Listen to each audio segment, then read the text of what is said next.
Okay, now let's get to the market now. Well, the announcement was made late yesterday at about 3 o'clock. Started by 2, so about 3 o'clock. So, of course, it was too late for the market to react. So, of course, we expect the markets to react by today. But let's see what happened at the close of trade yesterday. For the NGX, the equities markets in Nigeria, is still in the red, 1.39%. And we're losing that 55 trillion naira. But I think the heartbreaking one is that we're now on 100,000. That's so close to the edge. I don't think we want to get back to that figure right there. You know, we're just now doing 100,000. Now, if we see the movers of that market yesterday, we see volume value all in red. Deals just at 9,000 at the close of trade. And top losers, FBN Holdings, Multiverse, and the almighty MTN Nigeria. Let's go to the fixed income market now. Federal government bond opened again quietly yesterday. Activities still in the early hours of the trade. Most market participants traded cautiously because they were still waiting to see the result of that meeting, which we saw at the end of the day. So at the end of it, we had 39 deals worth 41.80 billion. And I think we also have the auction for the second quarter. But let's stay on the MPC. And we have Bosun Obembe. Hi, Bosun. Good morning. Thank you for having me. Great. So I guess it was too late by the time the MPC decision came yesterday. So, but there was a lot of quietness even from the day before, from Monday to yesterday. And we didn't see a lot of movement because I think investors were just waiting to see what the decision would look like. Yeah, so it was a calm section yesterday because the market already expected that MPC will increase the rate, and it's already been factored into this bond pricing. If you look at the Treasury stock rate for last week, it was at 19%, so which was higher than the MPR of 18.75. So expectation was that this rate will go up. So it wasn't really something that is not expected. And but we have an NTB auction coming next week because we got the calendar for the second quarter auction yesterday.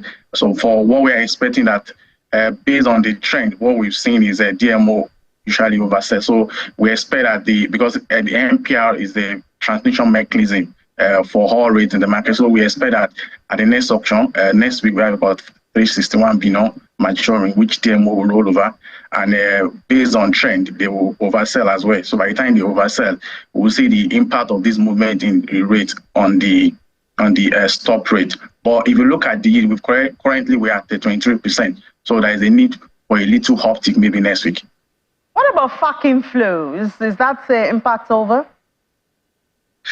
So what the FAC inflow would do is to actually boost the system liquidity. But remember, if you look at the decision yesterday, the major one is the increase in CRR from 32.5 to 45%. That is a lot of money that will leave the system. So I believe by the time the FAC comes in today, most of it will be debited by CBN as CRR because most of the bank they've not made it 45% CRR ratio. So by the time you look at maybe a bank that has say 1 trillion in deposit and CBN has increased the CRR to 45%, so that is 45% minus 2.5% before. So that is a lot of money that will leave the system. So that will be a lot of liquidity leaving the system. So by the time FAC comes in, is going out with the increase in this CRR. So from your perspective now, by the time the MPC is meeting again next month, a month from now, do you see the issue of inflation being, even if at least touched, even if it's on the surface, with all of this aggressive mop-up technique? I think we've already started seeing the impact of this CBN policy.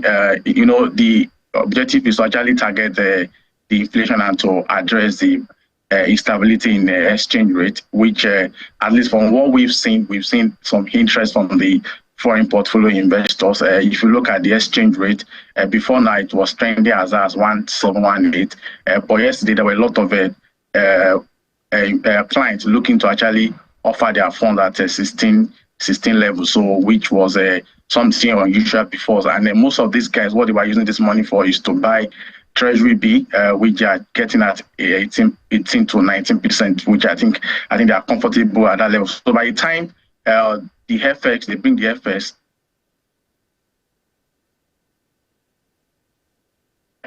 I think we lost Bosso Bembe there. Okay, Bosso, can you hear me? Yes, I can hear you. Okay, yeah, you were off for a bit. Could you conclude your thoughts? So I was saying that we saw a lot of foreign portfolio investors, so they are bringing in the dollars and they are converting it to Naira. So the Naira is leaving the system. So I was saying there will be a lot of illiquidity in the system, liquidity squeeze. And by the time they have the next MPC, I'm sure rate will have found its right level at that time. And so the conversation will be around, okay, looking at maybe if there's going to be an increase, it will not be like the 400 basis point that we saw yesterday. I believe the CBN is actually doing the right thing.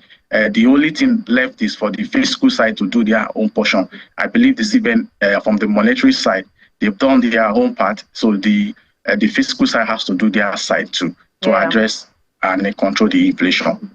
Yes, obviously, the economy cannot run only on the monetary side. There's a need for a handshake between both sides. But thank you so much, Bosso Bembe, fixed income dealer with Access Bank. Thank you for having me.